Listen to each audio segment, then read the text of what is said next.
বুক pocket থেকে টিনের কৌটো আর দেশলাই বের করলো।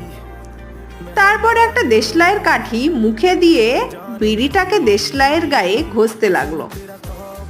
ধ্যাৎ, ধরছে না, কি যাচ্ছে তাই দেশলাইয়ের কাঠি। আমি বললাম, কি পাগলামো হচ্ছে শুনি, ভালো করে তাকিয়ে দেখো তো তুমি কি ঘষছো। এ হে, তাই ধরছে না বলেই সে বিড়িটা ফেলে দিল। তারপর ফস করে দেশলাই ধরিয়ে নিজের মুখের কাঠিতে ঠেকালো।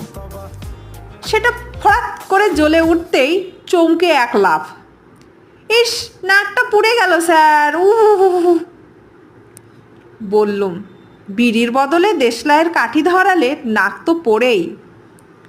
তাই তো দেখছি। লোকটা বেজার হয়ে উঠল। দূর তোর,